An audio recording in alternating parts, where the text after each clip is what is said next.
नमस्कार। स्वास्थ्य मंत्रालय और दूरदर्शन के इस विशेष कार्यक्रम में आप सभी का हार्दिक स्वागत है। मैं हूं संजीव उपाध्याय। पिछले कार्यक्रम में और इस कार्यक्रम के बीच जो समय गुजरा है उसमें हम सब ने देखा कि हमारी चिंताएं कोविड को लेकर कितनी बढ़ गई हैं। लेकिन जैसा कि हम सब जानते हैं कि यह समय डरने का नहीं है बल्कि सावधान रहने का है। जो भी प्रतिबंध लगे थे पहले, हम सबको मालूम है उसके पीछे एक लापरवाही की बात भी रहती है। तो इस बार वो गलती हम सब से ना हो कि हम जो अभी पिछले कुछ दिनों से कोविड के मामलों में जब से कमी आई थी तो हम लापरवाह हो गए थे, उसके बाद अब ऐसा कुछ भी ना करें कि जिसकी वजह से कोविड के मामले बढ़ने की हालत पैदा हो। इसके लिए बहुत जरूरी है कि हम सभी मिलकर जो कोविड अनुरूप व्यवहार है उसका पालन करते रहें। लेकिन आज के कार्यक्रम में हम कोविड पर बातचीत न करके हम काला आजार पर बात करेंगे। काला आजार को लेकर बहुत से लोगों को शायद ये लग सकता है कि काला आजार होता क्या है। कुछ ने शायद नाम सुना होगा लेकिन उनको मालूम नहीं होगा कि ये क्या है, और जो लोग जानते हैं वो इसकी गंभीरता को समझते हैं, और जो समझते हैं वो आज हमारे खास मेहमान हैं स्टूडियो में। बहुत स्वागत श्री राजीव माझी, जो जॉइंट सेक्रेटरी हैं Ministry of Health and Family Welfare से। हमारे साथ स्टूडियो में डॉक्टर भूपेंद्र त्रिपाठी, आप country lead elimination programme neglected tropical diseases Bill and Melinda Gates Foundation से। बहुत स्वागत आपका भी। और हमारे साथ वाराणसी से जुड़ रहे हैं डॉक्टर श्याम सुंदर, जो farmer head internal medicine Banaras Hindu university. बहुत स्वागत डॉक्टर श्याम सुंदर आपका भी। चर्चा की शुरुआत राजीव जी आप ही से करते हैं और ये समझने की कोशिश करते हैं कि जब इस वक्त जिसको भी देखिए वो कोविड के बारे में ये जानना चाहता है कि क्या हालत है, हम ऐसे में आज काला आजार पर बात कर रहे हैं जी। क्यों महत्वपूर्ण हो जाता है काला आजार के बारे में इस समय बातचीत करना? जी बिल्कुल सही आपने कहा कि ये महत्वपूर्ण क्यों हो जाता है कि जब कोविड की शुरुआत एक डर, एक भय का माहौल बन रहा है, उस समय हम काला आजार की बात कर रहे हैं। दो इसके कारण हो सकते हैं। पहला तो ये कि काला आजार अब हम उन्मूलन की तरफ बढ़ रहे हैं। 2023 के अंत तक इस गंभीर बीमारी का उन्मूलन होने जा रहा है। और दूसरी बात यह है कि पिछले कोविड में जो हमारे अनुभव रहे हैं जी, उसमें ये हुआ कि लोग डिफरेंशिएट नहीं कर पा रहे थे कि ये काला आजार है या कोविड है, और इस कारण से स्थिति ये बन गई कि काला आजार के केसेस हमारे बहुत कम रिपोर्ट होने लगे और ऐसा लगने लगा कि शायद काला आजार खत्म हो गया। और काला आजार में जैसा कि देखा जाता है कि काला आजार की बीमारी जो है वो ठीक हो या एक स्थिति ऐसी आती है कि जब आदमी काला आजार के बाद से पोस्ट काला आजार डर्मल लिशमैनियासिस का पेशेंट बन जाता है और वो ट्रांसमिशन के लिए रिजर्वायर बन जाता है और वो बीमारी को फैलाता है। तो पिछले कोविड के समय में ये स्थिति बनी कि काफ़ी लोग जिनका प्रॉपर ट्रीटमेंट नहीं हुआ, जो छूट गए या किसी कारण बस उनकी स्थिति ऐसी रही कि काला आजार के ट्रीटमेंट नहीं हुआ, तो पीकेडीएल के भी बन गए। तो ये स्थिति जो है हमारे लिए चुनौती बनकर बाद में खड़ी हो गई। अब हम चाहते हैं कि एक तरफ हमारा लक्ष्य है कि काला आजार को ख़त्म करना है 2023 के अंत तक, और अभी कोविड का प्रभाव शुरू होने जा रहा है, तो इसमें सचेत रहने की ज़रूरत है।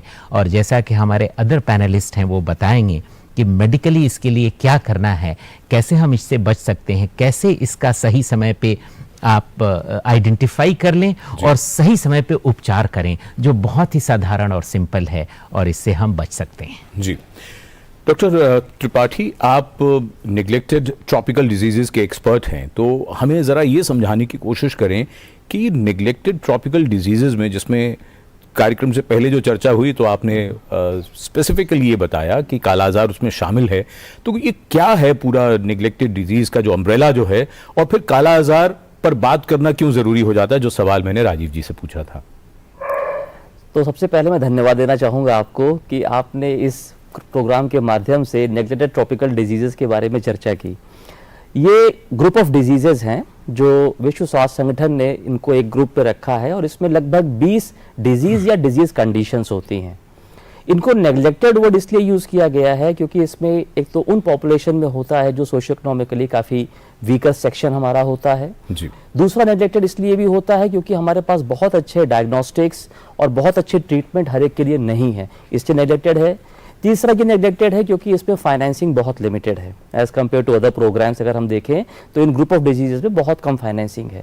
तो इन द पास्ट इसके बारे में चर्चा बहुत कम थी, लेकिन हमें इसका धन्यवाद देना है ग्लोबल लेवल पे जो हमारे सस्टेनेबल डेवलपमेंट गोल्स हैं, ये हर कंट्री के पास हैं अपने गोल्स। इसका एक हमारा ग्रुप है जिसमें हेल्थ है, और हेल्थ में पहले केवल ट्यूबरक्लोसिस, HIV और मलेरिया 3 होते थे, लेकिन इस बार नेग्लेक्टेड ट्रॉपिकल डिजीजेस को भी उसमें इंक्लूड किया गया है। तो जब कोई भी कंट्री अपना रिपोर्ट सबमिट करेगी तो उनको ये बताना पड़ेगा कि इन ग्रुप ऑफ डिजीजेस में उन्होंने क्या किया। अब एग्जांपल लेते हैं कौन सी डिजीजेस हैं। तो इसमें हमने 4 कैटेगरी देखी हैं जो WHO ने डिफाइन की हैं। पहला है वो डिजीजेस जो इरेडिकेट कर सकते हैं, उसमें एक एग्जांपल गिनी वर्म का है। इरेडिकेट हिंदी में जो अनुवाद होता है, उन्मूलन कर सकते जिसको हैं, बिल्कुल जिसका सफाई कर सकते जी, हैं। जैसे हमने पोलियो का करने की पूरी कोशिश है, स्मॉल पॉक्स कर रखा है हम लोगों ने, तो गिनी वर्म एक उदाहरण है उसका। दूसरा है वो डिजीजेस जो एलिमिनेट की जा सकती हैं। एलिमिनेट करने का मतलब है कि वो केसेस एकदम से खत्म कर देंगे भले ही उसका ऑर्गेनिज्म प्लैनेट पे रहे। अच्छा, इसमें लेप्रेसी हमारा एक एग्जांपल है। तीसरा ग्रुप होता है जो elimination as a public health problem होता है। तो पब्लिक हेल्थ प्रॉब्लम कब हम लोग कहते हैं, जब वो हर जगह फैल जाता है बड़ी आसानी से।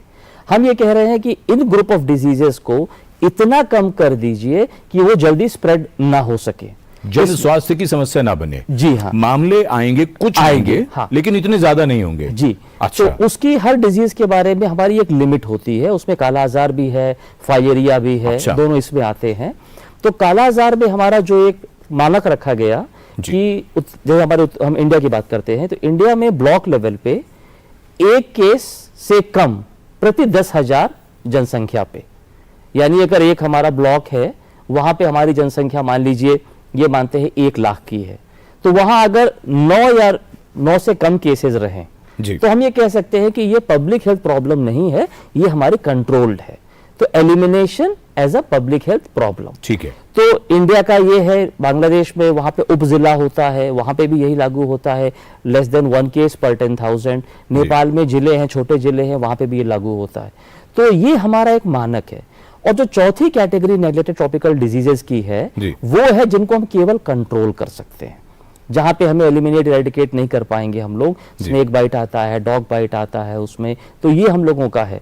तो इंडिया में आउट ऑफ द 20 डिजीजेज लगभग 12 ऐसी बीमारियां हैं जो इंडिया में है, और अनफॉर्चुनेटली इसमें से 11 में हम लोग विश्व में सबसे अधिक नंबर है हमारे। तो अगर हम इन टर्म्स ऑफ नंबर्स देखें तो हाईएस्ट नंबर के केसेस इंडिया में है। तो ये बहुत अच्छा है कि गवर्नमेंट ऑफ इंडिया ने इनमें से कई बीमारियां चुनी हैं जिनको इरेडिकेट, एलिमिनेट या eliminate as public health problem करना है, और काला आजार उनमें से एक है। तो ये लक्ष्य पहले का था, लेकिन ड्यू टू मल्टीपल रीजंस हम डिले होते गए। पर आज की तारीख में हम लोग ऐसी सिचुएशन में है कि जैसा कि हमारे JS सर ने बताया, अगले साल ये बीमारी elimination as a public health problem के लेवल पर पहुंच जाएगी भारत में। यानी उतने मामले रह जाएंगे सिर्फ जो कि जन स्वास्थ्य के हिसाब से खतरा नहीं होंगे, इतने कम हो जाएंगे। बिल्कुल। अच्छा, डॉक्टर श्याम सुंदर के पास चलते हैं। डॉक्टर श्याम सुंदर, हमारे दर्शक ये जरूर अब समझना चाह रहे होंगे कि दरअसल ये काला आजार बीमारी के तौर पर क्या है, तो जरा बताइए, समझाइए हमें सबको। काला आजार एक पैरासाइट से फैलता है, नाम है लिशमेनिया डोल्मानी जी, और ये बालू मक्खी, सैंड फ्लाई जिसको बोलते हैं, बालू मक्खी, इसके द्वारा ये कैरी किया जाता है। इसके द्वारा मनुष्य के शरीर में, आदमी के शरीर, स्वस्थ आदमी के शरीर में इसको इंजेक्ट करती है ये सैंड फ्लाई, और उसके बाद बुखार आने लगता है, बहुत तेज बुखार आता है, झाड़ा तक देख के आता है, और धीरे धीरे पिलही, स्प्लीन जिसको बोलते हैं, वो धीरे धीरे बढ़ती जाती है जी, और प्रतिदिन मरीज कमजोर होता जाता है जी। उनके सारे कंपोनेंट जैसे सफेद कोशिकाएं, व्हाइट सेल्स, ब्लड लाल कोशिकाएं जैसे सेल्स और प्लेटलेट्स, ये तीनों धीरे धीरे कम होते जाते हैं, और अगर हम इनका इलाज ना करें तो मनुष्य की जो शारीरिक और कम हो जाती है, और वो दूसरे रोग भी उस पर आक्रमण करते हैं, जैसे ट्यूबरकुलोसिस हुआ, हर्पीज जोस्टर हुआ, इस तरह के कई, डायरिया है, निमोनिया है, ये सब उसको संक्रमित करते हैं और अल्टीमेटली अगर आप ट्रीटमेंट ना करें तो उसकी डेथ हो जाती है। तो ये है कालाजार, और मैंने संक्षेप में बताया, और बहुत ही भयावह बीमारी है अगर हम इसका इलाज ना करें। जी, मैं इसका एक एग्जाम्पल देना चाहूंगा कि कई साल पहले, कई दशकों पहले आसाम में कई लाख लोग मर गए थे, कई लाख लोग, कोई समय इलाज नहीं था। लेकिन आज भगवान की दया से और साइंस के एफर्ट से आज अच्छी दवाएं हैं और अच्छाई। जी, इसके इलाज के बारे में भी बात करेंगे। राजीव जी, एक तो महत्वपूर्ण बात जो डॉक्टर त्रिपाठी ने भी जो बताई थी कि ये जो ट्रॉपिकल डिजीजेस जो निगलेक्टेड वाली श्रेणी में जो आती हैं, जिन पर ज़्यादा नज़र नहीं है दुनिया की, वो समाज के उस वर्ग की ज़्यादा हैं जो आर्थिक रूप से पिछड़ा हुआ है। जी बिल्कुल। तो ये भी मतलब बात अब समझ में आ रही है कि इस पर अभी तक ज्यादा ध्यान दुनिया का नहीं गया, इसलिए क्योंकि ये समाज के उस तबके को हो रही है। जी, शायद वो जो आर्थिक जो पक्ष है उसका कई लोगों को बड़ा अटपटा भी लगेगा, लेकिन सच्चाई तो यही है कि अगर इसमें से कुछ मुनाफा हो रहा हो तब तो बात अलग है। लेकिन सरकार की दृष्टि से अगर देखें तो हम ये समझना चाहेंगे कि ये समस्या भारत में और दुनिया भर में किस किस जगह पर है, और क्या हम उसका कारण स्पेसिफिकली हम जान सकते हैं? जी जी, बिल्कुल बिल्कुल सही बात है कि ये समाज के उन पिछड़े और गरीब लोगों में ये बीमारी व्याप्त है। उसका कारण जैसा कि अभी डॉक्टर साहब बता रहे थे, ये जो बालू मक्खी है, ये उस जगह पे बालू मक्खी पनपती है, उसका ग्रोथ होता है जहाँ क्रेवाइसेस होते हैं दीवारों में। क्या होता है, जो मिट्टी के घर होते हैं उनमें दरारें जो बन जाती हैं, अच्छा, उसके अंदर ये होती हैं।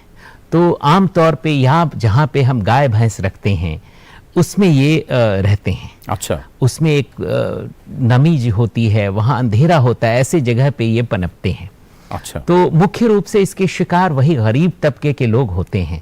तो आपकी बात बिल्कुल सही है कि आर्थिक रूप से इसका महत्व जो है उतना नहीं रहा है, और इस वजह से शायद बहुत ऊंचे स्तर पे इसको आवाज इसके लिए नहीं उठाया गया।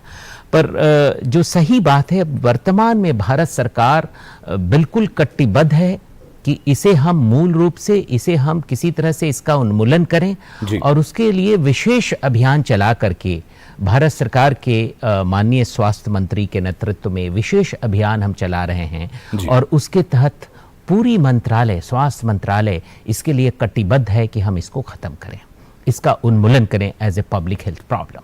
रही बात जो आपने विश्व के अन्य देशों की बात आपने कही, उसमें आज के दिन में अगर आप देखें तो 10 ऐसे देश हैं, केवल भारत नहीं है, 10 ऐसे देश हैं, उसमें ब्राज़ील भी शामिल है, उसमें ईस्ट अफ्रीकन कंट्रीज़ हैं, उसमें हमारे साउथ ईस्ट एशियन कंट्रीज़ हैं, जिसमें इंडिया, चाइना, नेपाल, बांग्लादेश, कुल मिलाकर के जहां बहुत ज़्यादा अगर प्रेवलेंस देखें तो 10 देश हैं। अच्छा, काफ़ी प्रेवलेंस देखें, उसमें भारत एक है। भारत की स्थिति अब बहुत अच्छी होती जा रही है। भारत में जहां एक समय था, अगर 2014 की हम बात करें तो 14 से लेके 2022 तक 92%, 92% जो है इसके मामले में कमी आई है। अच्छा, 92% की कमी आई है। तो आप सोच सकते हैं कि किस रास्ता में भारत सरकार आज अग्रसर हो रही है, और कैसे हम बिल्कुल ट्रैक पे हैं, कैसे हम 2023 के अंत तक इस लक्ष्य को हासिल करने में सफल हो जाएंगे। जी, उस पर भी हम चर्चा करेंगे कि अब तक जो कदम उठाए गए हैं और किस तरह से इस लक्ष्य को प्राप्त किया जा सकता है। डॉक्टर त्रिपाठी, अगर हम एलिमिनेशन की जो बात करते हैं, दुनिया भर में कई बार क्या है कि अब जैसे 10 देशों का जिक्र किया राजीव जी ने, तो हम दूसरों से सीखते हैं, दूसरे हमसे भी सीखते हैं। तो क्या हमारे पास ऐसा कोई मॉडल या ऐसी कोई बात है जो कि हमारी सोच को जिसने बदला हो और जिसने हमें और तेजी से आगे बढ़ने के लिए प्रेरित किया हो?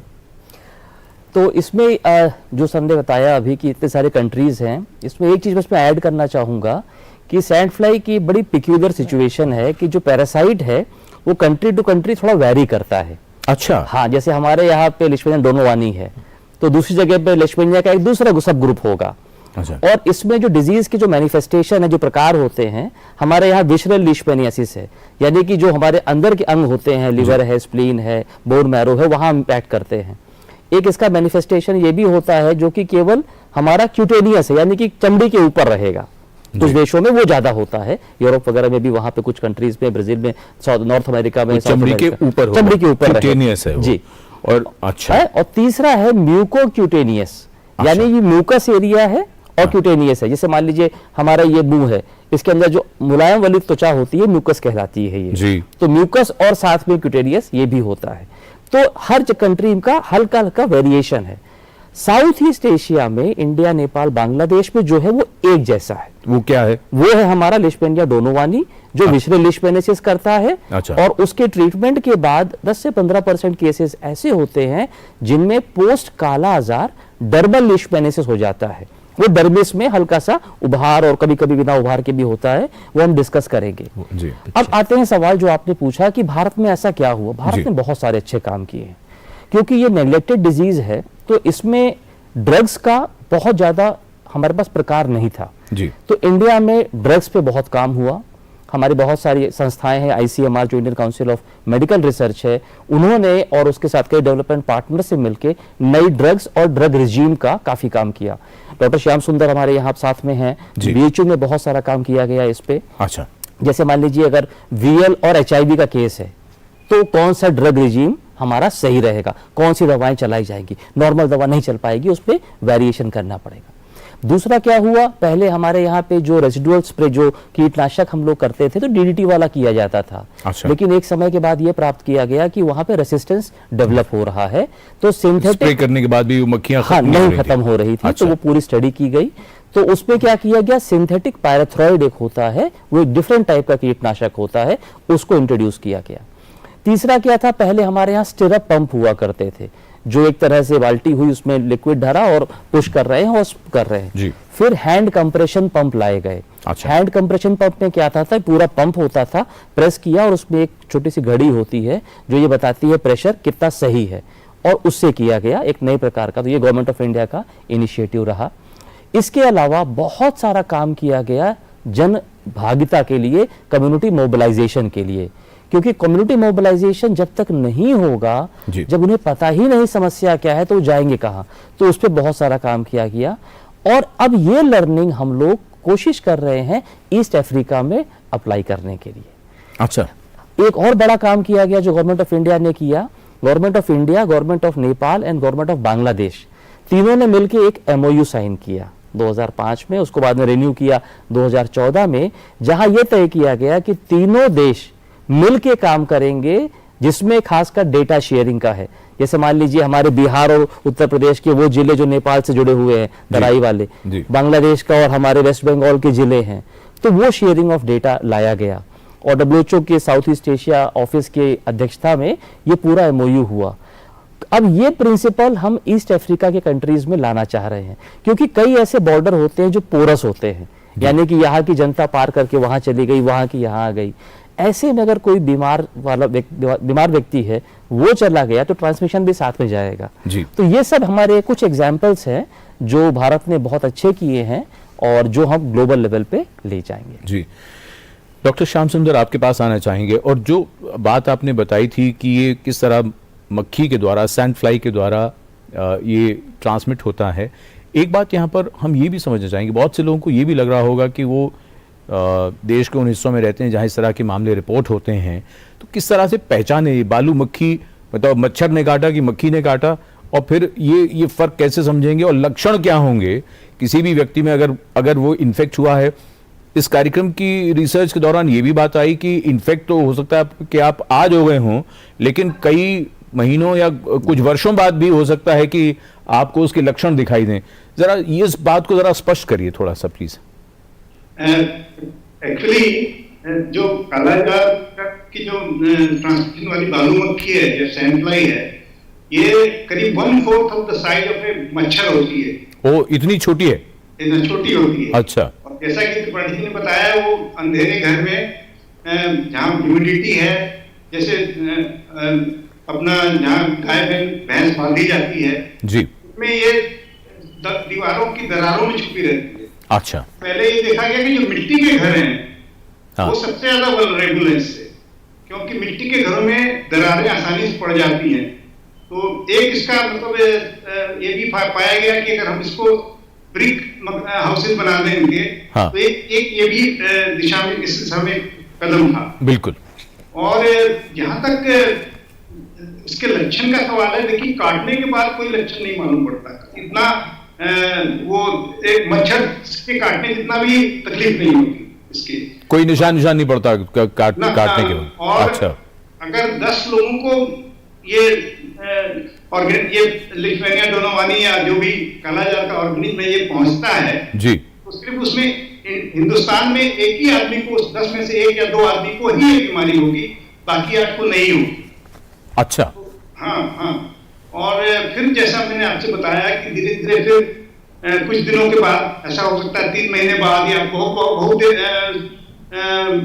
बहुत से उदाहरण ऐसे भी हैं जिसमें साल भर, 1 साल बाद, 2 साल बाद भी ये बीमारी की शुरुआत होती है, जबकि पेशेंट को, मरीज को बुखार आने लगता है, बुखार बहुत जड़ा दे के आता है और धीरे धीरे वो कमजोर होता जाता है। और अच्छा, फिर मैंने जैसे बताया कि बाकी सब स्प्लिन बढ़ जाती है और उसके खून के तत्व कम हो जाते हैं, तो ये मैंने पहले ही बता दिया था। तो इसलिए उसके काटने से बहुत पता नहीं चलता कि मच्छर ये बालू काटे। और जो बात चर्चा में आई थी पीकेडीएल की, पोस्ट कालाजार डर्मल लिशमेनियासिस, तो वो स्थिति क्या होती है, जरा वो भी दर्शकों को समझा दें, जरा बता दें। और क्या आपने जो बुखार की बात बताई, क्या सबको पीकेडीएल होगा या नहीं होगा, या कुछ में सिर्फ पीकेडीएल होगा और बुखार नहीं होगा, जरा ये भी स्पष्ट कर दें प्लीज। जी, पीकेडीएल सबसे पहली बात यह है कि सब में नहीं होता। ओके, 5 से 15% का डाटा है, जो 100 अगर मरीज हैं तो उसमें 5 से 15 में पीकेडीएल होगा। और ये पीकेडीएल में पेशेंट को कोई तकलीफ नहीं होती, उसका कालाजार ठीक हो गया है, उसको कोई परेशानी नहीं है जी। और या कुछ ऐसे भी एग्जाम्पल है जिनमें उनको कालाजार हुआ ही नहीं, बिना कालाजार के पीकेडीएल हो गया, कुछ ऐसा भी परसेंटेज है। अच्छा, ऐसा भी होता है? हाँ, छोटे परसेंटेज है। ओके, लेकिन इसमें बुखार नहीं होता, बिल्कुल कोई मरीज को ऐसी तकलीफ नहीं होती। बस उसके 2-3 तरह के चमड़े में जी लीजन हो जाते हैं, या जो भी बोले आप, उसमें क्या होता है कि एक तो कुछ जगहों पे गांठें बन जाती हैं। अच्छा, जैसा कि आप दिखाएंगे भी अभी, जी, गांठें बन जाती हैं। उन गांठों में लिशमेनिया डोनोवानी की वजह उसका परजीवी पैरासाइट है, हाँ, उसकी संख्या बहुत ज्यादा होती है। उसके बाद कुछ जगहों पे, कुछ त्वचा में, पूरे शरीर में या कुछ शरीर के अंग में रंग उड़ जाता है वो। अच्छा, हाँ, तो उसको हम लोग हाइपोपिगमेंटेशन बोलते हैं। तो क्या होता है कि वो दिखाई पड़ता है, वो भी आपका एक स्लाइड मैंने देखा है, उसमें ये है, दिखा रहे हैं। तो सबसे बड़ी चीज ये है कि ये इन मरीज को कोई तकलीफ नहीं तो इलाज नहीं कोई करना चाहता, और इसका इलाज भी कोई मुकम्मल नहीं है। अच्छा, अभी तक भी नहीं है। मैं आज भी, जो आज की तारीख में भी कोई बहुत अच्छा उत्तम इलाज इसका अभी नहीं हो पाया जी। और ये सबसे खतरनाक चीज जो डॉक्टर त्रिपाठी ने भी कहा और अपने सचिव साहब ने भी कहा कि ये पीकेडीएल के पेशेंट्स, पोस्ट कालाजार डर्मल लिशमेनियासिस के पेशेंट, ये मच्छरों को, जो मक्खियां, बालू मक्खी हैं जो अनइन्फेक्टेड है, जिनको कोई इन्फेक्शन नहीं है, उनमें पैरासाइट को पहुंचा देती है। तो अगर बालू मक्खी किसी का पीकेडीएल के पेशेंट को काटेगी तो वो उसमें से वो लिशमेनिया डोनोवानी या जो कालाजार का पैरासाइट है उसको ले लेगी। तो इससे वो रोग के प्रसार में काफी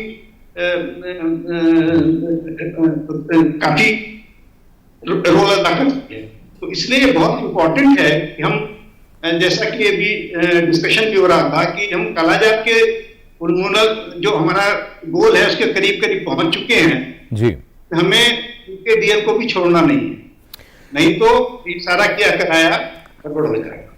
डॉक्टर श्याम सुंदर, हमें ब्रेक लेना है, लेकिन एक बात जो आपने महत्वपूर्ण बात कही, तो इसका मतलब ये हुआ कि किसी भी घर में जहां किसी को भी काला आजार हुआ तो उसके बाद उसके परिवार के हर सदस्य की जांच होनी चाहिए। क्या आप ये भी इशारा कर रहे हैं? नहीं, होना तो चाहिए, उनको समय समय पर देखना चाहिए कि, क्योंकि ये भी पाया गया है कि एक घर में अगर कालाजार हो गया तो उस घर में कई लोगों को, पूरे परिवार को भी हो सकता है कालाजार। ठीक है, या 2-3 लोगों को हो सकता है, तो इसलिए समय समय पर उनकी जांच होनी चाहिए। जी बिल्कुल। तो आज हम बात कर रहे हैं इस विशेष कार्यक्रम में काला आजार के विषय में, जिसके बारे में अक्सर लोग कम बातें करते हैं, कम जानते हैं, लेकिन जन स्वास्थ्य की बात है, हर भारतीय के स्वास्थ्य की बात है। ये चर्चा जारी रहेगी एक ब्रेक के बाद। अत्यधिक ठंड जानलेवा हो सकती है। सर्दियों में स्वस्थ रहने की तैयारी करें। शीतलहर के दौरान अखबार, रेडियो, टीवी और मोबाइल पर दी गई चेतावनी से सजग रहें। भोजन, पानी और अन्य आवश्यकताएं संग्रह करके रखें। पशुओं के लिए पर्याप्त चारे का संग्रह करें। ठंड में बाहर जाना कम करें और गर्म स्थान में रहें। शरीर की गर्मी बनाए रखने के लिए सिर, गला, हाथ और पैर ढकें। मुंह ढकने से फेफड़े सुरक्षित रहते हैं। गीले कपड़े जानलेवा हो सकते हैं, तुरंत बदलें। गर्म पेय पीने से शरीर का जल स्तर और गर्मी बनी रहती है। शराब मत पिए। हाइपोथर्मिया के लक्षण है बदन ठंडा हो जाना, अतिशय कंपन, स्मृति दोष, भटकाव, असंतुलन, अस्पष्ट बोलना, अत्यधिक नींद और थकावट। फ्रॉस्ट बाइट के लक्षण है हाथ पैर की उंगलियां, कान की लोबियां और नाक के नथने फीके पड़ जाना। अगर ये लक्षण है, तुरंत 108 या स्थानीय एम्बुलेंस नंबर पर फोन करें या अस्पताल जाएं। सावधान रहें, सुरक्षित रहें। NDMA एवं IIPHG द्वारा जनहित में जारी। REC unleashes the potential of energy. REC funds energy. Funding that catalyzes. Funding that inspires. Funding that transforms. For sustainability and reliability. For investment and development. Adding value every day in every way. This is what our energy is. This is REC. Come on boys, let's go practice. अरे रुक यार, मेरे bank account में गलत entry का problem हो गया। अरे तो बैंक को कंप्लेन करना। बैंक को लिखे 1 महीना हो गया है, बट वो गूगली पे गूगली डाले जा तो रहा है। आरबीआई के लोकपाल को इन्फॉर्म करो। रुक, मैं समझाता हूँ। जैसे क्रिकेट में थर्ड अंपायर, वैसे ही आरबीआई का ओम्बुड्समैन। आरबीआई कहता है अगर बैंक आपकी कंप्लेंट को 1 महीने में नहीं सुलझाता तो आप आरबीआई के कंप्लेंट मैनेजमेंट सिस्टम पर ऑनलाइन कंप्लेंट कर सकते हैं। ये आरबीआई का आसान तरीका है आपकी कंप्लेंट सुलझाने का, वो भी फ्री। आरबीआई कहता है जानकार बनिए, सतर्क रहिए। कालाजार एक ऐसी जन स्वास्थ्य समस्या है जिसके बारे में पिछले कई वर्षों में तो ध्यान जितना भी दिया गया, लेकिन परिणाम बहुत अच्छे नहीं आए। लेकिन अब भारत ने जो कदम उठाए हैं उसका परिणाम हमारे सामने है और भारत अब कालाजार के उन्मूलन की तरफ बढ़ रहा है। कैसे ये कदम उठाए गए और क्या क्या किया गया, इस विषय में राजीव जी, हम ये समझना चाहेंगे कि भारत के किन किन राज्यों में समस्या ज़्यादा थी और किस तरह से एक राज्य या एक ब्लॉक दूसरे से भिन्न हो जाता है और किस तरह से नीति बनाई गई। जी, भारत में अगर हम देखें तो काला आजार जो है भारत के मुख्य रूप से 4 राज्यों के 54 जिलों तक सीमित रहा। हालांकि स्पोरेडिक केसेस जो हैं कुछ अन्य जिलों में, कुछ अन्य राज्यों में भी मिले, पर मुख्य रूप से 4 राज्यों में रहे और उनके 54 जिलों में। WHO के डेफिनेशन के हिसाब से हम जिले से भी नीचे के स्तर पे कार्य करना शुरू किए और अभी जो है 633 ब्लॉक हमने चिन्हित किए जहां कालाजार मुख्य रूप से व्याप्त होता था और संख्या कालाजार मरीजों की बहुत अधिक होती थी। ये जब हमारी जर्नी शुरू हुई कालाजार उन्मूलन की तरफ, एलिमिनेशन की तरफ जब हमारी जर्नी शुरू हुई तो 633 ब्लॉक से शुरू होकर के आज हमारे देश में केवल एक राज्य के एक ब्लॉक में कालाजार अभी जो डेफिनेशन है मोर देन 1 per 10,000 पॉपुलेशन, जी 10,000 के जनसंख्या में एक से अधिक केवल एक राज्य के एक डिस्ट्रिक्ट के एक ब्लॉक में है और वो डिस्ट्रिक्ट है झारखंड का पाकुड़ डिस्ट्रिक्ट और उसका जो ब्लॉक है वो लिट्टीपाड़ा डिस्ट्रिक्ट है। अच्छा। बस वहीं है और भारत सरकार भरपूर कोशिश कर रही है कि हम वहाँ भी एक जो मानक है उससे कम लेकर के आएँ और यही नहीं बल्कि अन्य ब्लॉक्स में, अन्य क्षेत्र में जहाँ 1 से कम हो गया है, उसे भी हम 0.5 से कम लाने की कोशिश कर रहे हैं। बाकी जैसा कि आपने कहा कि एक ब्लॉक से दूसरा ब्लॉक कैसे भिन्न हो जाता है, तो इसमें भारत सरकार के द्वारा चलाए गए कुछ कार्यक्रम का बहुत विशेष योगदान है। जैसे प्रधानमंत्री आवास योजना के तहत, जैसे हमारे डॉक्टर साहब डॉक्टर श्याम सुंदर जी बोल रहे थे कि लोगों के पक्के मकान जब बन गए तो जो क्रेवाइसेस हैं, जो दरारें हैं, वो बंद हो गई और उसके वजह से जो बालू मक्खी है वो उसका फैलाव, उसका बढ़ना बंद हो गया। तो एक ब्लॉक में, किसी ब्लॉक में अगर इस तरह के की सुविधाएं हो गई, उसमें जल्दी हम अचीव कर पाए। बाकी ट्रीटमेंट का पार्ट जैसे डॉक्टर साहब ने बताया या डॉक्टर त्रिपाठी जी ने बताया, तो ये सारी बातें रही हैं। पर ब्लॉक में जो कुछ दूर दराज के ब्लॉक हैं, जहां गांव ऐसे हैं कि बहुत डिस्टेंस पे हैं और वहाँ और सुविधाएं जो है बेसिक सुविधाएं बहुत कम हैं, वहाँ थोड़ी स्थिति हमारे लिए चुनौती एक बनी हुई है और उस पे हम कार्यरत हैं। पूरा स्वास्थ्य मंत्रालय, जैसा कि मैंने कहा, कटिबद्ध है कि इस बार वर्ष 2023 के अंत में हम इसे बिल्कुल छोड़ने वाले नहीं हैं। और इसको हम उन्मूलन करके रहेंगे। राजीव जी, मैं आपसे यही ये बात पूछ लूँ, जब आप ये बात कह रहे हैं 2-3 बार इसका लक्ष्य बढ़ाया गया और अब आप 2023 की जो बात कह रहे हैं कि उसमें हम इसको प्राप्त कर लेंगे, तो क्या नए तरीके इसमें अपनाए गए हैं, जरा वो भी बताइए। बिल्कुल बिल्कुल, आपने सही प्रश्न किया कि नए तरीके ऐसे क्या हैं जिससे हम विश्वस्त हैं, हम आश्वस्त हैं कि इस लक्ष्य को प्राप्त कर लेंगे। कुछ नए तरीके प्रयोग किए गए हैं जिसमें अभी इसका उच्च स्तरीय इस विषय पे समीक्षा हो रही है। जी, माननीय स्वास्थ्य मंत्री भारत सरकार जो हैं, ये अपने स्तर पे भी अन्य बीमारियों के उन्मूलन के साथ साथ काला आजार के उन्मूलन के लिए हमेशा चर्चा में लाते हैं। अच्छा। और इस, जैसा कि मैं पहले भी बताया था कि इसमें स्वास्थ्य मंत्रालय में सब लोग एक टीम के रूप में, और चाहे हमारा तकनीकी जो विंग है, जो national centre for vector borne disease control है, या हमारे स्टेट की जो ऑर्गेनाइजेशन, सब एक टीम के रूप में काम करते हैं और ये अब संभव हो रहा है इस तरह कि हम इस लक्ष्य को प्राप्त कर लेंगे। दूसरा, परस्पर सहयोग बढ़ गया है राज्य में, भारत सरकार से और राज्यों के साथ, जिला प्रशासन के साथ, हमारे डेवलपमेंट पार्टनर्स जो हैं वो सब एक साथ आकर के परस्पर सहयोग दे रहे हैं, जिससे हम आगे बढ़ते जा रहे हैं। तीसरी बड़ी बात है, जैसे डॉक्टर भूपेंद्र त्रिपाठी ने बताया कि पहले हम डीडीटी, जिसके लिए रेजिस्टेंस डेवलप हो जाता था, अब सिंथेटिक पैराथाइट का हम प्रयोग कर रहे हैं और बिल्कुल श्योर शॉट है कि अगर उसकी इफेक्टिवनेस जो है पहले से काफ़ी है, तो हम वेक्टर जो है, वेक्टर कंट्रोल जो है, उसको हम अच्छे ढंग से कर पा रहे हैं।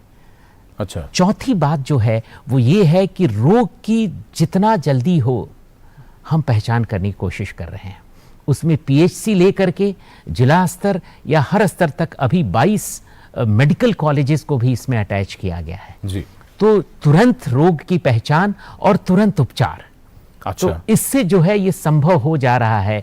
हमारे डॉक्टर साहब भी बताएंगे या डॉक्टर भूपेंद्र त्रिपाठी जी भी बताएंगे कि ऐसा क्या है ट्रीटमेंट में कि कालाजार के, अगर हम विश्व लिशमैनियासिस की बात करें, उसका ट्रीटमेंट लगभग पहले से बहुत बेहतर है। ये जो आपने टेस्टिंग की बात की, इलाज पर तो भी बात करेंगे, टेस्टिंग की सुविधाएं किस तरह से बढ़ाई गई वो भी जरा बताएंगे आप? जी, टेस्टिंग की सुविधाएं जो है अब भारत सरकार ने अपने हेल्थ एंड वेलनेस सेंटर तक पहुंचा दिया है। अच्छा।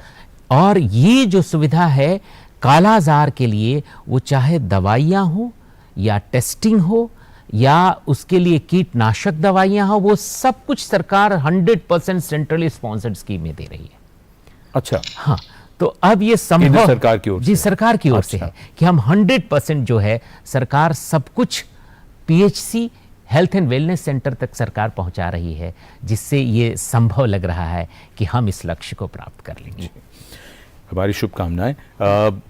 डॉक्टर त्रिपाठी, ये समझना चाहेंगे हम, टेस्टिंग की जब बात आती है तो टेस्ट का इसका तरीका क्या रहता है और क्या बाकी देशों में भी, और भारत की अगर हम स्पेसिफिकली अगर हम बात करें खास तौर पर, तो क्या वही पीसीआर टेस्ट होता है इसका भी क्या?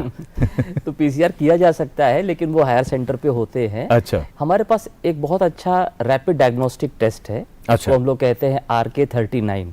अच्छा। और ये आप लास्ट माइल पे कभी भी कहीं भी कर सकते हैं। जैसे मान लीजिए किसी एक गांव, जो राजीव जी कह रहे थे कि जी बिल्कुल, कि प्राइमरी हेल्थ सेंटर पे भी हो जाएगा। कर सकते अच्छा। हैं। तो इसमें सर की बात पे कुछ चीजें और ऐड कर दें। सरकार ने एक बड़ा अच्छा काम किया है कि जो हमारी आशा बहनें हैं उनको सबको एक प्रोत्साहित किया गया है, और अगर वो इस तरह के केसेस को रिपोर्ट करती हैं तो उनको कुछ एक तरह से मानदेय मिलता है, इंसेंटिव मिलता है। अगर वो केस पॉजिटिव होता है तो मानदेय का अमाउंट बढ़ जाता है। अच्छा, दूसरा क्या किया गया है, भारत सरकार और कई स्टेट्स गवर्नमेंट ने उन्होंने एक्स्ट्रा मनी दिया है, क्योंकि जो व्यक्ति है उसका ट्रीटमेंट चलता है, वो कमज़ोर रहता है कुछ समय तक, तो वो डेली काम अपना नहीं कर पाता। और बहुत सारे लोग ऐसे हैं जो हमारे डेली वर्कर वेज वाले लोग हैं, तो उनके न्यूट्रिशन के लिए एक एक्स्ट्रा अमाउंट दिया गया है।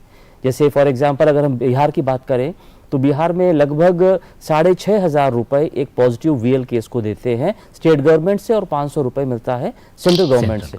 तो उससे क्या होता है कि कम से कम उसका न्यूट्रिशनल स्टेटस इंप्रूव होगा। इलाज भी फ्री है, और साथ में इंसेंटिव मिल रहा है, इंसेंटिव। अच्छा, ये पैसा भी सरकार की तरफ से है। अच्छा, इसके अलावा क्या है कि जो हमारे ग्रामीण क्षेत्रों में हमारे कई इन्फॉर्मर होते हैं, इन्फॉर्मर दो प्रकार के हो सकते हैं। कई ऐसे हैं जो हमारे इन्फॉर्मल हेल्थ प्रोवाइडर हैं, जो सो कॉल्ड क्वालिफाइड नहीं भी हैं पर एक तरह से प्रैक्टिस कर रहे हैं, तो वो फर्स्ट पॉइंट ऑफ कांटेक्ट कई बार होते हैं ग्रामीण क्षेत्रों के लिए। तो उनको भी प्रेरित किया गया है कि आप भी केसेस को, अगर ये लक्षण हैं तो सरकारी सिस्टम में रिपोर्ट करें, और अगर पॉजिटिव होगा तो उनको भी एक तरह का प्रोत्साहित मानदेय दिया जाता है। तो ये पहले क्या होता था कि जैसे कि केस हुआ और उसका कई दिनों तक इलाज चलता रहा किसी और तरह से, कभी मलेरिया के लिए, कभी टाइफाइड के लिए, वगैरह वगैरह। ऐसा क्यों होता है? लेकिन क्योंकि डायग्नोस्टिक किट वहां पे जब नहीं होती है तब होती है दिक्कत। अच्छा।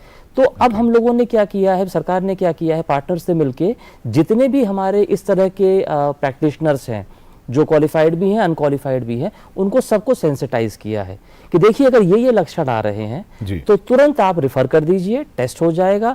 अगर वो टेस्ट होगा तो उसका इलाज वहां फ्री में मिल जाएगा, अगर नहीं होगा तो फिर दूसरे टेस्ट किए जाएंगे। तो ये भी एक बहुत बड़ा एक प्लस पॉइंट है जो हुआ है।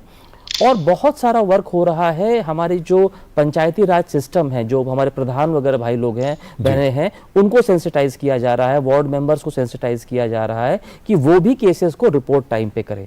एजुकेशन डिपार्टमेंट को इसमें इंक्लूड किया गया है, टीचर्स को सेंसिटाइज किया गया है कि कोई बच्चा अगर आपके क्लास से लगातार हफ्ते भर 10 दिन से नहीं आ पा रहा है तो ऐसे बच्चे की जानकारी, अगर बुखार और ये सिम्टम्स हों तो कृपया हमारे हेल्थ सेंटर पे या आशा बहन को इन्फॉर्म करें।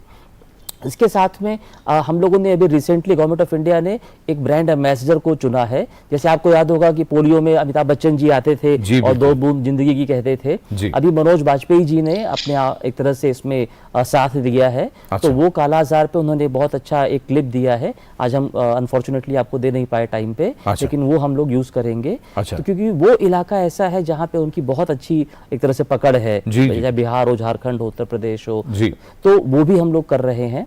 और फाइनली हम लोग सोशल मीडिया का भी प्रयोग कर रहे हैं।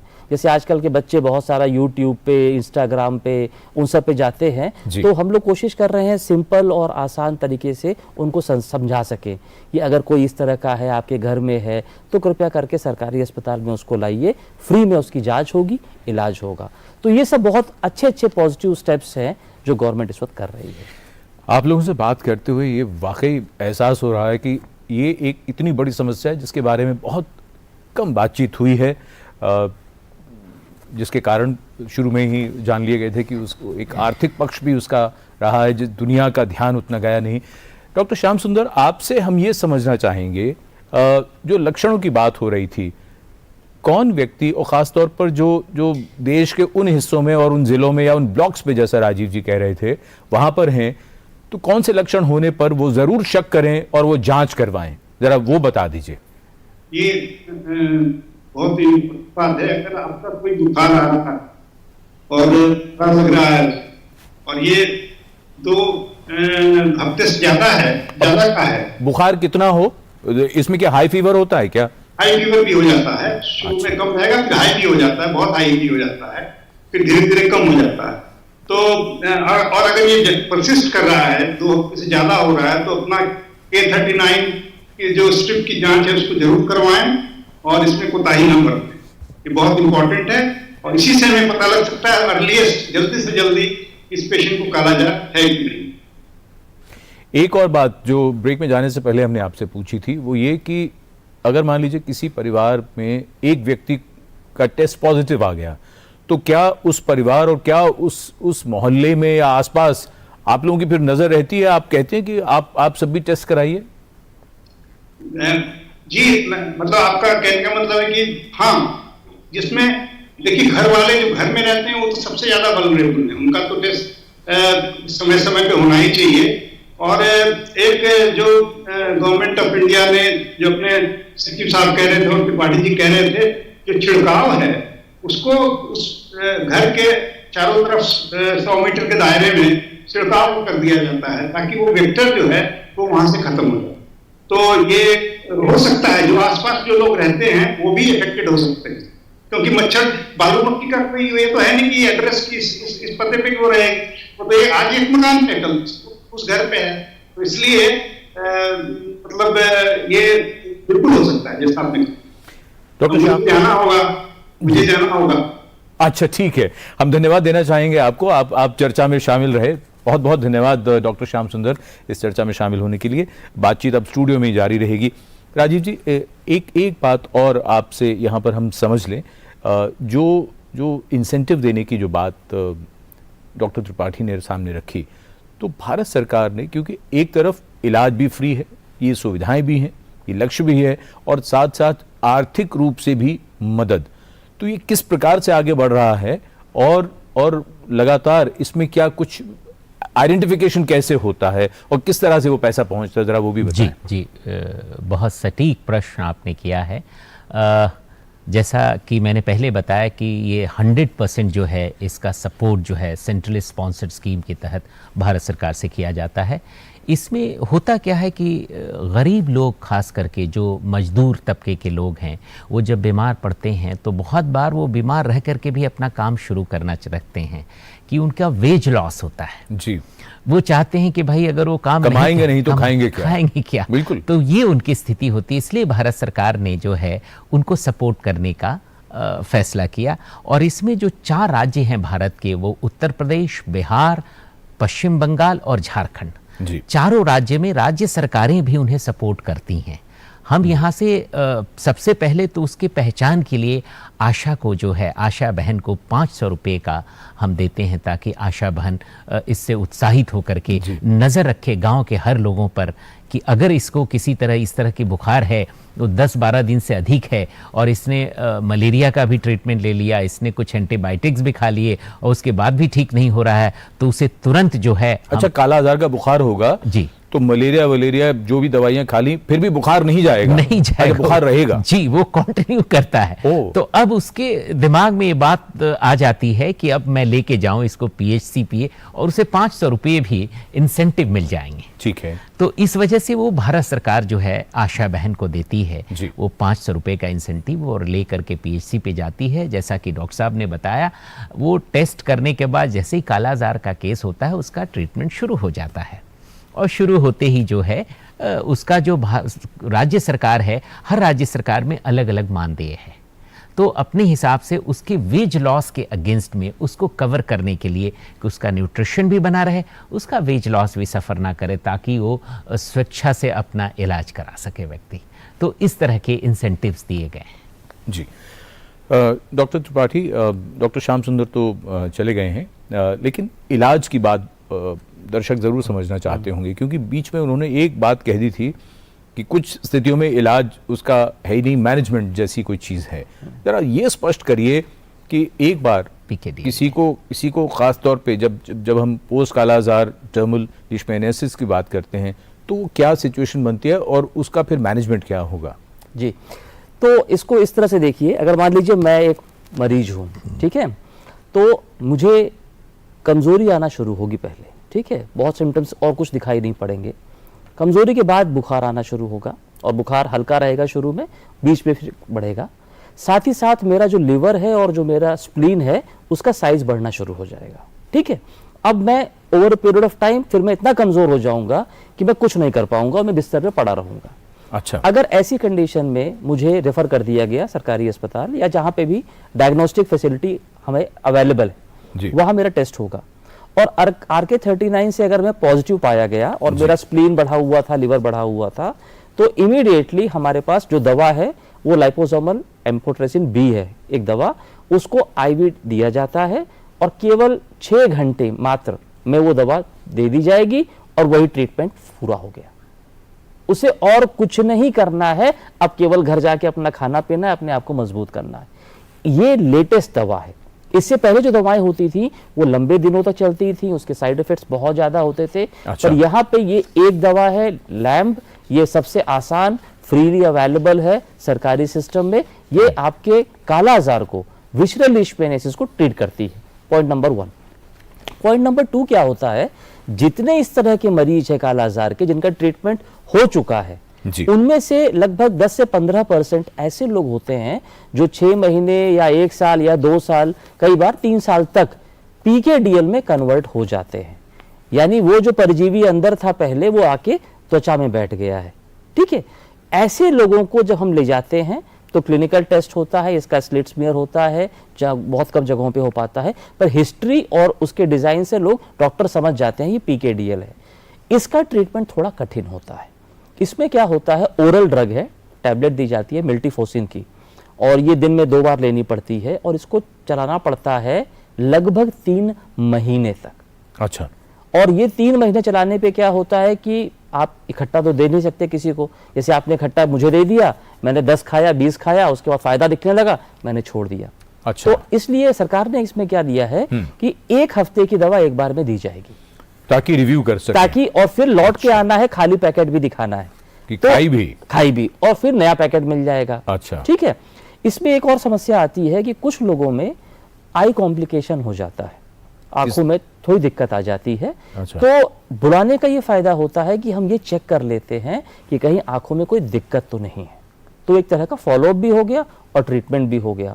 तो ये 3 महीने, लगभग 84 डेज का ट्रीटमेंट होता है पीकेडीएल का। पर अगर ये हो गया तो वो फिर व्यक्ति आगे ट्रांसमिट नहीं करेगा। जैसे डॉक्टर श्याम सुंदर ने बताया था कि उस व्यक्ति को समस्या नहीं है कोई, केवल दाग धब्बे हो गए, यही होगा ना। अच्छा। हाँ। लेकिन सैंड फ्लाई अगर काटेगी, शरीर में पैरासाइट है, अच्छा। तो वो एलिमिनेशन का जो हमारा टारगेट है, हाँ। हम वो मिस कर जाएंगे, क्योंकि वो पैरासाइट ट्रांसफर करेगा और लोगों को। हमारा गोल क्या है, हमारा गोल, अल्टीमेट गोल है इंटरप्शन ऑफ ट्रांसमिशन, यानी कि किसी को ना होने पाए। उसके लिए क्या चाहिए कि न तो पैरासाइट कहीं रहे जी, क्योंकि इंसान तो रहेंगे, सैंड फ्लाई भी रहेगी, पैरासाइट अगर चला गया तो हम लोग बचा ले जाएंगे। एक पॉइंट है जो हम लोग स्टार्टिंग में नहीं इस पे एम्फेसाइज कर पाए, जी। जो सर ने कहा था कि बहुत सारे लोगों के अंदर ये पैरासाइट होगा, पर वीएल के लक्षण केवल 10 से 20% लोगों में आएंगे। इसका एक बहुत बड़ा फैक्टर है न्यूट्रिशन। अच्छा, ये भी है, बहुत बड़ा फैक्टर न्यूट्रिशन है। अगर हमारे अंदर मैल न्यूट्रिशन है, प्रोटीन एनर्जी मैल न्यूट्रिशन, मान लीजिए हम और आप हैं, हम दोनों को सैंड फ्लाई ने काटा और आपका न्यूट्रिशन मेंटेन है और मेरा न्यूट्रिशन गिरा हुआ है या कमजोर होता गया है, तो मेरे अंदर वो लक्षण आ जाएंगे। जबकि आप भी RK39 पॉजिटिव होंगे, मैं भी RK39 पॉजिटिव होऊंगा। अच्छा। लेकिन लक्षण आप में नहीं आएंगे, आपको इलाज की कोई आवश्यकता नहीं है। ओके। पर मुझे जरूरत पड़ेगी। तो न्यूट्रिशन इसमें बहुत बड़ा फैक्टर है। अगर मान लीजिए जनसंख्या में हमको पता करना हो कि किन लोगों को रिस्क ज्यादा है वीएल होने का, कालाजार होने का, वो आइडेंटिफाई करना आराम आसान से होगा। मालूम पड़ जाएगा कि ये गरीब जो है, अच्छा। जो कमजोर है, जो खाया पिया नहीं है, अनीमिया वाले केसेस को आराम से आप पकड़ सकते हैं। ठीक है। और क्या कदम उठाए हैं सरकार ने, उस पर भी हम बातचीत करेंगे एक छोटे से ब्रेक के बाद। समयोचित उपाय न किए जाएं तो शीतलहर से फसलों की तबाही और नुकसान हो सकता है। अत्यधिक ठंड और घने कोहरे की वजह से फसलों पर कीटों का हमला, फंगल रोग, शीत घाव और झुलसा रोग हो सकते हैं। मौसम विभाग की अग्रिम चेतावनी और कृषि परामर्श सेवा आपकी फसलों की सुरक्षा योजना बनाने में मददगार हैं। शीतलहर के दौरान सिंचाई हल्की रखें और खेत को गर्म रखने के लिए रात भर धुआं बनाएं। निम्न सुरंग तकनीक सुरक्षा प्रदान कर सकती है। पॉलिथीन शीट ढककर पौधों को ठंडी हवा से बचाएं। शीट पौधों को छूनी नहीं चाहिए। ढकने से पहले मिट्टी को गीला करने से श्रेष्ठ संरक्षण मिलेगा। दिन के समय पर्याप्त धूप मिले और मिट्टी को गर्म रखने के लिए खेतों को जंगली घास मुक्त रखें। अधिक सहायता के लिए किसान कॉल सेंटर का संपर्क करें और अपने स्मार्टफोन पर मेघदूत ऐप डाउनलोड करें। सतर्क रहें, फसलों को सुरक्षित रखें। NDMA एवं IIPHG द्वारा जनहित में जारी। समाज में पूरी भागीदारी का सपना अब हो रहा है साकार। महिला सशक्तिकरण नीति रंग लाई, अगुआ बना बिहार। बिहार सरकार की ऐतिहासिक पहल से बिहार पुलिस बल में महिलाओं की हिस्सेदारी में देश का नंबर 1 राज्य बन गया है। वर्तमान में बिहार पुलिस बल में 28,960 महिलाएं कार्यरत हैं, जो कुल पुलिस बल का 28% है। आरक्षी से लेकर उपाधीक्षक पद पर कार्यरत महिलाएं देश और समाज की सेवा में लगी हैं। ये भागीदारी ऐसे ही बनी रहे, इसके लिए 2013 से बिहार में पुलिस भर्ती में 35% पद महिलाओं के लिए आरक्षित किया गया है। बढ़ रही महिलाओं की भागीदारी, अब बदलेगी दुनिया सारी। महिला एवं बाल विकास निगम बिहार द्वारा जनहित में जारी। REC unleashes the potential of energy. REC funds energy. Funding that catalyzes. Funding that inspires. Funding that transforms. For sustainability and reliability. For investment and development. Adding value every day in every way. This is what our energy is. This is REC.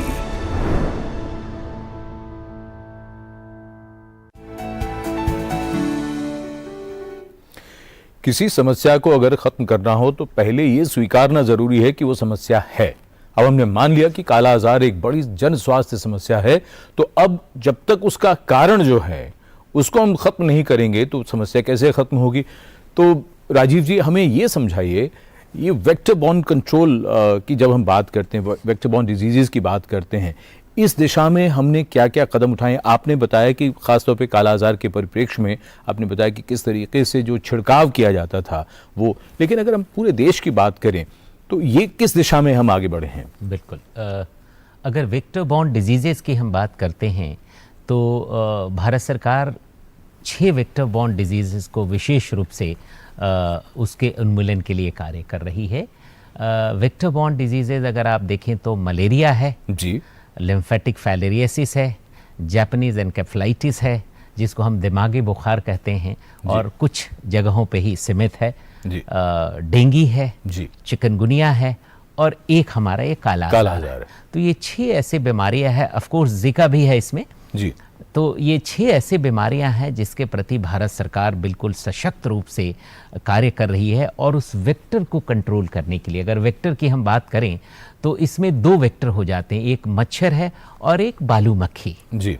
तो बाकी 5 बीमारियों के लिए तो मच्छर जिम्मेवार है और इस बीमारी काला आजार की जो हम बात कर रहे हैं उसके लिए बालू मक्खी सैंड फ्लाई जो है जिसको हम फ्लोबेटमस अर्जेंटिपिस कहते हैं। और उधर मच्छर हैं, मच्छर के प्रकार हैं, वो कहीं क्यूलेक्स है तो कहीं एडिस इजिप्टी है, तो इस तरह के मच्छर के प्रकार हैं और उनके काटने से 6 बीमारियां होती हैं। अब इसके नियंत्रण की जो बात करें, इसके नियंत्रण के लिए इंटरसेक्टरल कोऑर्डिनेशन भारत सरकार ने बढ़ाया है कि अगर कहीं पे गंदगी है, कहीं पे पानी का जमाव है तो वहाँ मच्छरों के बढ़ने के कारण बन जाते हैं और शंकाएं बढ़ जाती हैं। तो उसमें जो है हम लार्विसाइड का प्रयोग कर रहे हैं कि वहाँ मच्छर के लार्वा जो हैं उसको हम किल कर दें, उसको ख़त्म कर दें। तो भारत सरकार इस ओर विशेष तौर से अभियान चला रखा है भारत सरकार ने, तो उसको हम लार्विसाइड के द्वारा ख़त्म कर रहे हैं। उसी तरह जैसे हम इसकी बात कर रहे हैं काला आजार का, काला आजार में हमने इसके जड़ को, इसके कंट्रोल के लिए बालू मक्खी के जो पनपने के जो उसके ग्रोथ के जगह हैं उसको हम बंद कर रहे हैं। उसको छिड़काव के द्वारा वहाँ से अगर बाहर निकल के कहीं नए जगह पे पहुँचे उसको भी ख़त्म कर रहे हैं। तो इस तरह हम वेक्टर को कंट्रोल, वेक्टर नियंत्रण पे विशेष जोर दे रहे हैं ताकि ये वेक्टर जनित जितनी बीमारियां हैं इस पे हम नियंत्रण कर सकें। जी डॉक्टर त्रिपाठी, यही बात हम समझना चाहेंगे। बहुत लोगों को ये लगता है कि वेक्टर बॉर्न डिजीजेज, इसके बारे में इतनी क्या ज़रूरी है बात करना, लेकिन ये क्यों महत्वपूर्ण हो जाता है और ख़ास तौर से भारत जैसे देश के लिए? तो हम सब जानते हैं कि क्लाइमेट चेंज एक बहुत बड़ी चीज़ है जो होने वाली है और हो रही है। क्लाइमेट चेंज से क्या होगा, जब एरियाज़ में टेम्परेचर कम था अब टेम्परेचर बढ़ रहा है, तो ये वेक्टर जो हैं वो थोड़ा सा स्प्रेड करेंगे अपना जोग्राफिकल प्रेजेंस, तो ये बहुत इम्पॉर्टेंट है। दूसरा क्या है कि वेक्टर जब भी इन्वॉल्व होगा तो कोई भी व्यक्ति ये नहीं कह सकता कि मैं सेफ हूँ। जैसे फॉर एग्जांपल आप डेंगू की एग्जांपल लीजिए। जी। डेंगू जब आता है तो अच्छे शहरों में, अच्छे घरों में भी लोग डेंगू से बीमार होते हैं, बिल्कुल, क्योंकि वो तो आपके यहाँ पहुंच जाएगा। कई बार जो होता है कि अर्बन एरियाज में लोग सोचते हैं शहरी क्षेत्र में है, हम बड़े घर में रह रहे हैं, हमें कोई फर्क नहीं पड़ता। वो जो भूल जाते हैं, वो दिन में कभी न कभी पार्क जा रहे हैं, वहाँ बैठ रहे हैं, या कभी बाजार जा रहे हैं, वहाँ पे जो नालियाँ ये समस्या होगी, वहाँ पे भी तो है। तो वो एक इम्पॉर्टेंट चीज़ है। तीसरा क्या है, हमारे जो सैनिटेशन का जो हमारा इनिशिएटिव रहा, प्राइम मिनिस्टर मोदी जी का जो एक बहुत बड़ा स्वच्छ भारत का वो रहा, ये बहुत बड़ा प्लस पॉइंट रहा है हमारे वेक्टर बॉर्न डिजीजेस को कम करने में। फॉर एग्जाम्पल, पहले जिनके यहाँ शौचालय नहीं होते थे, और खासकर अगर हम बात करें बच्चों की, महिलाओं की, तो उन लोगों को अपने गांव से बाहर जाना पड़ता था, और जाना पड़ता था जिस समय सूरज निकला नहीं होता था या शाम हुई होती थी जी।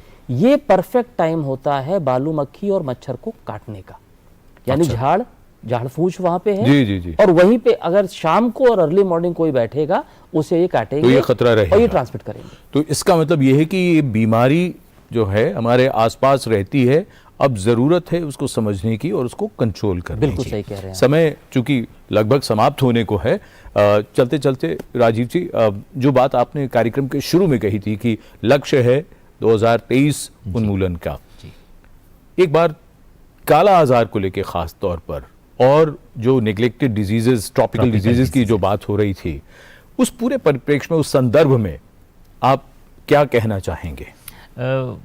जितनी भी नेग्लेक्टेड ट्रॉपिकल डिजीजेज हैं, उन सब पे भारत सरकार बिल्कुल एक कटिबद्धता से कार्य कर रही है, और जो लक्ष्य अब निर्धारित किए गए हैं, उस लक्ष्य का बिल्कुल उच्च स्तर पे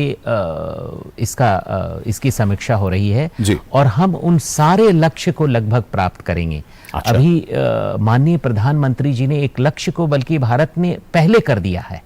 जो हमें लक्ष्य 2030 का दिया गया था, उसको टीवी में माननीय प्रधानमंत्री जी ने कहा कि हम इसे 2025 तक इसको अचीव कर लेंगे। माननीय स्वास्थ्य मंत्री, भारत सरकार इसके पीछे पूरी गंभीरता और तत्परता से लग गए हैं। पूरा मंत्रालय एकजुट होकर के इस पे कार्य कर रहा है, राज्यों से भी सहयोग मिल रहे हैं, और हम चाहते हैं कि बहुत से जो डिजीजेज हैं जिसका जो लक्ष्य हमने रखा है, या उससे पहले करें या समय पे ज़रूर करेंगे, और उसी क्रम में हम काला आजार को भी 2023 के अंत तक अचीव कर लेंगे, इसको एलिमिनेट कर लेंगे। क्या बात, बहुत धन्यवाद देना चाहेंगे राजीव मांझी साहब आपका, और डॉक्टर दुर्गेश त्रिपाठी आपका। आप दोनों इस चर्चा में शामिल हुए, डॉक्टर श्याम सुंदर भी चर्चा में हमारे साथ रहे। महत्वपूर्ण बात यह है कि लक्ष्य रखना उन्मूलन के लिए एक बात, और लक्ष्य को पहले प्राप्त करने का भी लक्ष्य रखना, ये बहुत बड़ा काम है। बहुत बहुत शुभकामनाएं और धन्यवाद आप दोनों का। और चलते चलते हम राहत इंदौरी के शेर के साथ हम बात को खत्म करना चाहेंगे, क्योंकि बात यही है कि जब ठान लिया है तो फिर करना है कि तूफानों से आंख मिलाओ, सैलाबों पर वार करो, मल्लाहों का चक्कर छोड़ो, तैर के दरिया पार करो। धन्यवाद, नमस्कार।